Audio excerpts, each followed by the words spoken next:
오늘 말씀은 아가서 3장 6절에서 11절입니다. 아가서 3장 6절에서 11절. 우리 한 목소리로 함께 읽도록 하겠습니다.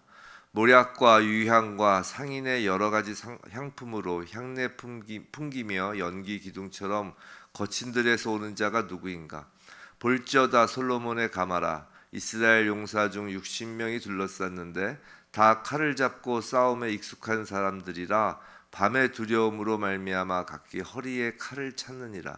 솔로몬 왕이 레바논 나무로 자기의 가마를 만들었는데 그 기둥은 은이요 바닥은 금이요 자리는 자색 깔개라. 그 안에는 예루살렘 딸들의 사랑이 엮어져 있구나. 시온의 딸들아 나와서 솔로몬 왕을 보라.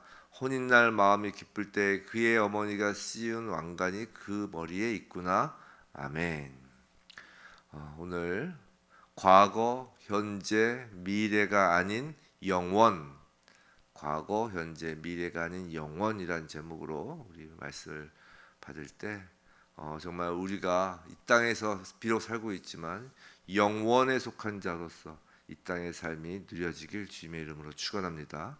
오늘 본문은 이 아가서 3장 6절로부터 11절 말씀은 이제 이틀에 걸쳐서 강해를 하겠습니다. 오늘 내일 이틀에 걸쳐서 강해를 하겠다는 것이죠. 오늘은 이 본문을 직접 다루지는 않을 것 같아요. 좀 한 절 한 절 보는 것은 이제 내일 하고, 오늘은 오히려 이 본문에 들어가기 전에 우리 성도로서 예수 그리스도를 믿는 자로서 알아야 할 것을 먼저 짚어보는 시간을 가지려고 합니다. 이제 어제 본문은 어제가 이제 3장 1절로부터 5절까지였죠. 어제 본문은 이제 신부가 꿈을 꾸는 장면이라고 했어요. 꿈속에서 신부는 이제 말씀의 인도로 이제 신랑을 찾았죠. 그 신랑과 함께 생명의 근원을 향해 나가고 있는 중이었습니다. 지금 신랑과 함께 있는 것이에요. 우리로 치면 이제 말씀을 통해 예수를 만났고 우리와 함께 하시는 그 예수와 이 신앙의 여정을 이제 걸어가는 것입니다. 근데 오늘 본문도 신부의 꿈은 계속되는 것이에요. 오늘 본문에서도. 근데 꿈이라는 것이 한번 생각해 보세요. 꿈 하면 뭐예요? 우리가 꿈 꿀 때 어떤가요? 꿈이 매우 논리적인가요? 꿈을 막 논리적으로 시간 순서대로 꾸시는 분 계세요? 막 꿈에서는 막 시간 순서도 막 뒤섞여 있고 또 장면도 막 확 바뀌잖아요. 뭐 이렇게 이 장면 나왔다 저 장면 나왔다 그런 것처럼 지금 신부는 왕이신 신랑이 자신을 향해 행진하여 오는 꿈을 지금 꾸고 있는 것이에요. 분명히 어제 본문에서는 한 꿈인데, 한 꿈의 내용에서 어제 본문에서는 신랑을 이제 그 야경꾼을 만나서 막 헤맸죠. 꿈속에서 막 헤맸어요. 그러다가 이제 야경꾼을 만나서, 우리로 치면 이제 말씀을 만나서 신랑을 만나고 그 다음에 이제 함께 이제 어미의 집으로 갔잖아요. 근데 그 꿈 안에서 또 갑자기 또 신랑이 또 지금 행진하면서 지금 오는 거예요. 자신을 향해서. 오늘 보면 특히 6절에서 11절 이 왕이 행진하는 장면은 이제 예수 그리스도의 재림을 지금 이제 묘사하는 것이에요. 성도 여러분, 우리는 예수를 믿음으로 예수 그리스도가 늘 우리와 함께 계시다는 것을 믿죠. 아멘이죠. 그런데 그러면서 또한 예수 그리스도가 마지막 때에 재림하셔서 신부인 우리를 데리고 가 혼인잔치를 벌이신다는 것을 또한 믿습니다. 그죠? 근데 좀 이상하지 않으세요? 예수가 지금 함께 계시는데, 지금 여러분 지금 함께 계시잖아요. 지금 함께 계시는데 또 예수가 장차 오실 것을 소망한다는 것이 무언가 이 논리가 맞지 않는 것처럼 느껴질 수 있기 때문이에요. 근데 왜 우리가 그런 이야기를 하면서도 그게 논리가 맞지 않는다라는 생각을 하지 않을까요? 그건 성경의 묵시이기 때문이에요. 만약에 우리가 내가 지금 예수님과 함께 계셔. 근데 예수님 어서 오십시오라고 재림. 이것이 논리적으로 좀 맞지 않는다라고 생각하게 된다면 그건 성경의 묵시를 잘 모르기 때문에 그런 생각을 하게 되는 것이에요. 자, 묵시. 우리가 좀 묵시하면 이제 좀 뭔가 그 신비적이고 은밀하고 뭐 그런 것처럼 느껴지는데, 이 묵시란 무엇이냐면, 묵시란 뜻 자체가 이 하나님 나라가 이렇게 계시되는 거예요. 그러니까 뭐냐면 하나님 나라를 이 세상에 쭉 펼쳐 보이는 것을 이제 묵시라고 한다고요. 이제 우리가 전도서를 공부했으니까 이제 좀 더 이해하기가 쉬울 것입니다. 우리가 올람을 공부했잖아요. 올람. 자, 해 위에, 이 땅에서의 삶은 해 아래고 이제 해 위에 올람이 있다는 거예요. 그 올람이란 영원이라는 단어의 뜻이란 거죠. 그 올람이란 히브리어는 영원이란 뜻인데, 이 영원의 세상인 하나님 나라는 기본적으로 이 해 아래, 이 땅에서 우리가 지금 알고 경험하고 있는 시간의 흐름이 없는 상태인 것이에요. 영원은. 즉 영원이란 무한대의 시간이 아니에요. 개념이. 우리는 보통 영원히 산다 그러면 뭐 무한대의 시간을 산다고 생각하지만, 이거 무한대의 시간이라는 개념이 아니라 시간이 없는 상태라는 것이에요. 그 시간이 없는 상태라는 건 뭐 정확하게 이게 현재인 것은 아니지만 우리가 그래도 이해하기 편하게 이게 항상 현재인 상태를 영원이라고 그러는 것이에요. 그래서 하나님 나라 관점에서는 이 시간 순서대로의 역사가 중요하지 않고 사건별 역사가 오히려 중요한 것입니다. 우리가 성경을 읽다 보면 성경이 반드시 시간 순으로 기록되지 않았음을 자주 발견하게 되는 게 바로 그 까닭이에요. 대표적으로 예수님의 공생애를 기록한 사복음서가 대표적이죠. 사복음서는 예수가 이 땅에 계신 동안 그 일들이 시간 순서대로 기록되지 않았어요. 왜냐하면 이 사복음서라는 것은 예수가 이 땅에 오신 이야기잖아요. 예수가 누구예요? 예수가 곧 하나님 나라잖아요. 즉 하나님 나라가 이 땅에 임한 모습을 보여주는 대표적인 책이 사복음서라고요. 그렇기 때문에 사복음서는 시간 순으로 기록되는 것이 아니라 사건 중심으로 기록되는 것이에요. 하나님 나라에는 시간이라는 개념이 없다니까요. 그래서 사실 이 66권, 성경 66권이 모두 묵시이기는 하지만 특히나 묵시의 색깔이 짙은 책들이 있죠. 그게 이제 선지서, 이제 요한계시록 같은 것이 그렇습니다. 그래서 이 선지서, 요한계시록 같은 책은 시간 순으로 생각하고 읽으면 이제 전혀 이해가 되지 않기 시작하는 것이에요. 자, 왜 이런 말씀을 드리냐면 성도가 이 땅에 발을 붙이고 살고 있지만, 우리 모두 이 땅에 발을 붙이고 살고 있잖아요. 시간 속에 살고 있잖아요. 하지만 하나님 나라 백성의 신분으로 산다는 것이 어떤 의미인지를 알아야 할 필요가 있기 때문이에요. 이 땅에 발을 붙이고 산다라는 의미는 시간의 흐름에 따라 산다는 것이고, 하나님 나라 백성의 신분으로 산다는 것은 이 땅의 그 시간 속에 펼쳐놓은 역사란 이름 속에서, 역사란 이름으로 하나님 나라의 모든 사건을 현재로서 산다는 것이에요. 자, 여기에 하나님의 자녀와 그렇지 못한 세상 사람들의 이 땅에서의 삶의 완전한 구별이 있는 것이에요. 거룩, 자, 구별됨이란 거룩이죠. 우리가 거룩, 내가 거룩하니 너희도 거룩하라 하는 그 거룩은 그 히브리어 원어로 구별됨이라는 뜻인 것은 다 아실 것이에요. 즉 거룩이란 그 개념이 기본적으로 도덕적으로 착해져라가 아니에요. 열심히 노력해서 착한 사람으로 바뀌어라가 아니라, 거룩이란 기본적으로 관점이 바뀌어야 된다는 거예요. 관점이 다르다는 것이에요. 즉 관점이 하늘의 관점으로 사는 자인지 땅의 관점인지에 관한 문제라는 것이에요. 세상 사람과 성도의 구별은 그 관점이 다르다는 것이죠.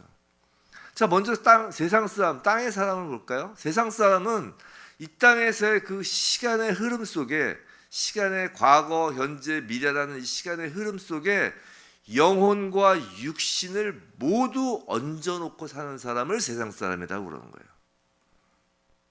근데 그 시간의 흐름은 종말이라는 것으로 끝이 납니다. 즉 시간은 끝이 있는 거예요. 그래서 기독교는 이 직선으로 된 역사관을 갖고 있잖아요. 불교는 이렇게 윤회로 돌돌 돈다는 것이 그건 말도 안 되는 것이고, 그건 범신론 중에 하나인 것이고, 그 기독교는 이렇게 직선형 역사관이란 말이에요. 시작이 있으면 끝이 있단 말이죠. 즉 종말의 때 시간은 끝이 나요. 끝이 나기 때문에 그 끝이 날 시간에 육신과 영혼 모두를 얹어놓고 사는 사람들은 다 사망에 이르는 것이에요. 육신이든 영혼이든. 하지만 거룩한 성도, 세상 사람들과 구별되는 성도란 시간의 흐름에는 육신은 놓여 있어요. 육신은 시간의 흐름에. 이게 땅에 발을 붙이고 산다는 개념이에요. 하지만 그래서 그 시간에 하지만 영혼은 영원 속에 사는 사람이죠. 그래서 시간이 흐르는 것에 따라 흙으로 빚어진 육신은 늙고 병들고 결국 그 기능을 멈추게 됩니다. 하지만 영혼은 영원 속에 살기 때문에 이 시간의 흐름에 전혀 영향을 받지 않는 것이에요. 그 영혼은 사망이 없는 것입니다. 물론 육신도 이 영혼이 본질이기 때문에 하나님 나라가 본질이고 이 땅의 것이 하나님 나라로부터 내려온 것이기 때문에 그 영혼이 영원하면 나중에 육신 또한 그 영원한 육신에 걸맞는 육신으로 변하여 부활하는 것이죠. 영혼을 통해 영혼 속에서. 그래서 우리가 예수님 재림할 때 이 흙의 육신을 입고 있는 자 중에 구원받는 자들은 그대로 그걸 이제 쉽게 말해서 휴거라고 그러는 것이죠. 죽음을 보지 않고 바로 이제 영혼에 속하게 되는 것이에요. 그 순식간에 동시에 일어나는 일이기 때문에, 그러니까 영원과 이 시간이 겹쳐지는 시간이기 때문에 그때 이제 우리의 이 땅에서 예수님이 재림하실 때 흙으로 빚은 육신을 입고 있는 사람들 중에는, 예수를 믿는 사람들 중에는 이제 소위 말하는 휴거가 일어나는 거예요. 그래서 성경은 우리의 영혼이 영원 속에 속하 있는 거기 때문에 하늘의 것을 바라고 땅의 것을 바라지 말라고 하는 거예요. 성경은 땅의 것을 바란다라는 건 우리의 영혼을 흐르는 시간 속에 던져놓는다는 것이거든요. 자, 또 예수께서 무엇을 먹을까 마실까 입을까 염려하지 말라는 것도 그런 차원에서 하지 말라는 것이에요. 영원에 속하여야 할 영혼을 시간 속에 흘러가 썩을 육신에 메어두지 말라는 것이에요. 그럼 세상 사람처럼 만약 그렇게 메어버리면 세상 사람처럼 이 영혼까지 사망이라는 그 세력에 빨려 들어갈 것을 예수님은 경고하시는 거라고요.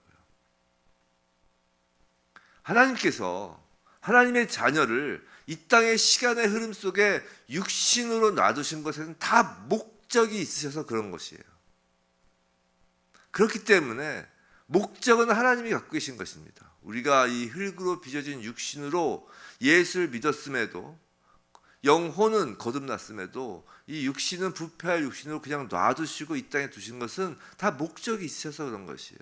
그럼 그 목적을 가지신 분께서, 즉 하나님께서 이 육신의 것은 다 책임져 주신다는 것이에요. 놔두신 분이 하나님이시기 때문에. 그러니까 걷어가시는 분도 하나님이시고. 그러니까 염려하지 말라는 거예요. 이 육신에 관련된 것은. 자, 조금 더 나가 보겠습니다. 그럼 우리 영혼이 영원 속에 살고 있다라는 것, 그것이 그러니까 언제나 현재를 살고 있다는 것을 우리는 어떻게 경험하고 알 수 있느냐는 것이에요. 우리의 몸은 이 땅에 속하여 시간의 흐름 속에 함께 가고 있는데 어떻게 우리의 영혼만은 영원 속에 살고 있다는 것을 어떻게 경험하고 알 수 있냐는 거예요. 경험. 근데 어렵지 않습니다. 분명히 이 시간의 흐름 속 세상에 펼쳐놓으신 하나님의 묵시가 우리에게는 모두 오늘 현재의 일로 받아들여지고 사라지게 되는 것이에요. 자, 예를 들어 볼까요? 창세기에서의 그 빛이 있으라 하여 빛이 생긴 일을 성도에겐 현재의 일이 되어 우리의 오늘의 삶을 인도하고 있는 것이에요. 우리가 창세기에서 빛이 있으라 라는 이 말씀을 읽으면 몇천만 년 전에 옛날 빛이 있으라 이랬구나. 과거엔 이랬구나. 이렇게 끝나지 않잖아요. 이렇게 끝나는 사람은 시간 속에 영혼조차 시간 속에 있는 것이고, 빛이 있으라 하면 이 말씀을 오늘 나에게 주신 말씀으로 오늘 그 빛이 나에게 임하잖아요. 그러면 이게 영혼이 영원 속에 있는 것이에요. 영원 자꾸 말이 꼬이는데, 또 2000년 전에 분명히 역사 속에 있었던 예수 그리스도의 십자가 죽음이죠. 역사 속에 있었어요. 하지만 그 역사 속에 있었던 예수 그리스도의 십자가 죽음이 성도에겐 단순히 과거의 역사가 아니라 오늘 우리 삶 속에서 증거되는 현재의 사건이라는 것이에요. 이게 영원을 살아가는 영혼의 모습이에요. 그럼 과거의 일들만 그런 것일까요? 역사 속의 과거의 일들만? 그렇지 않아요. 성도는 이 시간의 흐름으로는 아직 이루어지지 않은, 즉 미래에 발생하게 될 그 미래라는 시간에 펼쳐질 하나님 나라의 묵시 또한 영원 속에서, 즉 현재의 일로 살아가는 것이에요. 성도 여러분, 분명히 우리는 구원받은 자로서 이 땅에서 산다고요. 그래서 이미 어린 양의 생명책에 농명된 자로서 날마다 찬양하고 예배 때마다 감사하며 주님의 이름을 부르는 거라고요. 우리의 영혼이 시간의 흐름에 놓여 있으면 예배 때마다 찬양할 수가 없어요. 우리가 하루 종일, 우리가 우리의 인생 동안, 우리의 시간 속에서 우리 항상 기쁜 일만 있습니까? 그럴 수 없잖아요. 근데 어떻게 기뻐하며 찬양을 해요? 그냥 예수를 믿는다고 자기 최면에 빠져서 기뻐하고 찬양하나요? 그렇지 않다니까요. 미래의 일이, 오늘의 미래라는 그 역사적 일이 오늘 나에게 현실적으로 경험되었기 때문에 기쁘고 찬양하는 거라고요. 어떠한 일이 있어도 그 어린 양의 생명체에 농명됐다는 그것이 오늘 우리의 일이기 때문에. 주일 예배를 생각해 보세요. 주일 예배는 언제나 부활절이잖아요. 주일 예배는 부활절이에요. 부활절이라는 건 매주가 2000년 전에 예수의 부활이 지금 현재의 일이고, 매주의 부활절이 그럼 단지 예수의 부활만 기뻐하는 건가요? 아니죠. 흐르는 시간 속에서 앞으로 일어날 일이지만 예수의 그 부활에 연합하여, 2000년 전에 예수의 부활에 앞으로 언젠가 일어날 우리의 부활이 연합하여, 거기에 연합한 그 부활이 지금 이 땅에서 우리 육신의 부활을 기뻐하는 것이 부활절이에요. 그러니까 주일 예배는 예수 그리스도의 십자가로부터 예수 그리스도의 재림까지의 그 모든 역사 속의 시간을 한 자리에 포함하여, 그 시간, 지금 현재라는, 지금 나우라는 이 시간과 이 함께 예배드리는 교회라는 공동체라는 이 그 몸 안에서, 즉 장소 안에서 이루어지는 일이라고. 그러니까 주일 예배, 교회에서의 예배는 놀라운 것이에요. 그 예배를 빠지게 되면, 주일 예배를 자꾸 빠지게 되면 계속 우리의 영혼이 시간의 흘러감에 그냥 내어 던지게 되는 것이에요. 예배를 시작해서 이 영원 속에서 시작을 하는 것입니다. 우리는 인생을. 그래서 예배가 중요한 것이에요. 우리가 신랑이신 예수를 믿고 영접하면 그때부터 천지를 창조하실 때의 예수 그리스도와 2000년 전 팔레스타인에서 사역하시고 죽으시고 부활하신 예수 그리스도와 언제인지는 알 수 없지만 약속하신 대로 재림하실 예수 그리스도와 함께 과거도 아니고 미래도 아니고 사실 현재도 아니죠. 왜? 현재라는 단어 자체의 개념이 시간의 흐름을 전제로 한 그 단어니까요. 하지만 우리가 이해하기 쉽게 이제 현재라고 하는 것이죠. 즉 과거도 아니고 미래도 아닌 그 모든 시대에 예수 그리스도가 현재, 지금, 매 순간 함께하는 것이라는 의미인 것이에요. 사랑하는 성도 여러분, 우리의 영혼을 이 땅의 시간의 흐름에 던져놓지 마시기 바랍니다. 영원의 관점에서 신앙을 갖지 않으면, 그 올람의 관점에서 신앙을 갖지 않으면, 그리고 그 올람의 관점으로 삶을 바라보지 않으면 우리의 신앙은 아무런 힘을 발휘할 수 없는 무기력한 것이 돼요. 우리가 예배당에서 아멘 아멘 할렐루야 할렐루야 기뻐하고 주님 오셨네 주님 오셨네 아무리 해도 그건 남들이 하니까 하게 되는 것이에요. 만약에 우리의 영혼이 이 올람에 있지 않고 이 땅에 있으면, 그리고 밖에 나가서 예배당 밖에만 나가면 바로 힘이 없어지는 거예요. 우리의 일상의 삶이 그냥 그 시간 속에 흘러가는 거예요. 우리가 같이 사망을 향해서 그 흘러 떠내려 가듯이 무기력해지는 것입니다. 우리의 영혼을, 우리의 소울을, 그 원래 이 영혼 중에 영은 하나님으로부터 온 거잖아요. 그러니까 영은 하나님을 생각하게 되는 것이고 우리의 혼은 그 영을 따라가게 되는 거라고요. 우리가 그 영혼의 관점에서 또 삶을 바라보지 않으면 우리의 신앙이 힘을 발휘할 수 없어 무기력한 것이 될 뿐 아니라 괴로운 현실을 도피하기 위한 비겁한 수단으로 전락할 우려가 있기 때문이에요. 우리의 신앙은 괴로운 현실을 도피하기 위한 비겁한 수단이 아닙니다.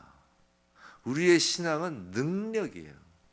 마치 연어가 물살을 거슬러 올라가듯 이 시간의 흐름이란 이 거대한 그 흐름 안에서 거슬러 올라가는 것 같은 거라고요. 그래서 신앙인은 능력이 있는 것이에요. 시간에 얽매이지 않는 것입니다. 시간에 얽매이지 않고 시간을 뛰어넘는 능력만큼 더 뛰어난 능력이 어디 있어요? 그러니까 이 땅에 흐르는 일에 일희일비하지 말라는 거예요. 괴로운 현실을 도피하기 위하여 예배당에 오는 것이 아니라 이 예배당에서 이 현실 속의 시간을 이겨나가는 능력을 받는 것입니다. 지금 술람미 여인의 꿈은 단순한 꿈이 아닙니다. 시간과 공간을 뛰어넘어 늘 현재이며 늘 천국에서 사는 모든 그리스도인의 참된 그리스도인의 영혼의 주소를 보여주는 것이에요. 우리는 십자가에서 죽으시고 부활하신 예수 그리스도, 지금도 살아계신 예수 그리스도, 재림하시는 예수 그리스도와 영원, 올람, 즉 현재 함께하며 지금 이 땅에서 살아가는 것입니다. 아가서는 선지서 그리고 요한계시록과 같이 대표적인 묵시문학으로 쓰여진 책이에요. 아가서는. 그래서 이 아가서가 원래 이 묵시문학으로 쓰여진 선지서나 계시록 같은 것이 이제 이단 사이비들이 잘 이제 쓰는 책이잖아요. 그래서 아가서도 그렇게 이단들이 많이 쓰는 거예요. 왜냐하면 어렵거든요. 그냥 시간 순으로 읽어내려가면 어렵거든요. 그리고 시한부 종말론과 같은 그런 이단 다 뭐예요? 그 시간의 흐름 속에서 우리의 영혼을 피폐하게 만드는 거 아니에요. 앞으로 다가오 내일 그 미래의 일에 대한 불안감과 두려움을 주면서 아니면 혹은 막연한 희망감을 주면서 희망만을 주면서 미혹시키는 게 이단 사이비들의 특징이잖아요. 그러니까 선지서, 묵시록, 계시록 같은 묵시문학을 쓰는 거예요. 역사서 쓰는 거 보셨어요? 역사서 거의 안 써요. 왜 역사서는 이스라엘 역사를 시간 순으로 쓴 것이거든요. 그러니까 거기서는 뭔가 그렇게 이렇게 만들어낼 것이 없는 거예요. 이단 사이비들이. 이 아가서 역시 묵시문학입니다. 그래서 시간 순으로 읽으려고 하면 뒤죽박죽이 되는 것이에요. 막 이단 사이비들한테 놀아나는 거예요. 오늘 본문을 보기 전에 묵시에 관한 설명을 길게 설명을 드린 까닭은 단지 아가서를 읽을 때 주의할 점을 알려드리려고 그래서 그런 것만은 아닙니다. 아가서에서의 이 솔로몬과 술람미의 사랑, 이 사랑을 노래하고 있는 것이잖아요. 근데 이 사랑은 솔로몬 시대에서의 사랑뿐만이 아니고 앞으로 재림하실 예수 그리스도의 이제 거기서 혼인잔치 이루어지면 그 사랑만이 아니고 바로 오늘, 바로 현재, 바로 우리의 지금 삶의 현장에서 예수 그리스도와 교회, 예수 그리스도와 성도 여러분 각자의 사랑 이야기로서 늘 현재형의 스토리라는 것을 명심해야 하기 때문에 오늘 이런 말씀을 먼저 드린 거예요. 특히 오늘 본문의 재림 예수의 모습은 단지 우리가 소망하는 미래의 모습으로 그치는 것이 아니라는 것이에요. 성도 여러분, 재림 예수는 단지 미래에 벌어질 일로서 우리가 받아들여지는 일이 아니라고요. 현재 우리와 함께 하시는 예수 그리스도이심을 잊지 말아야 하는 것입니다. 부디 영의 눈을 들어 하늘을 바라보며 과거, 현재, 미래가 아닌 영원으로 살아 계시는 예수 그리스도와 시간의 흐름 속 이 땅에서 언제나 현재로 함께 살아가는 모두이길 주님의 이름으로 축원합니다.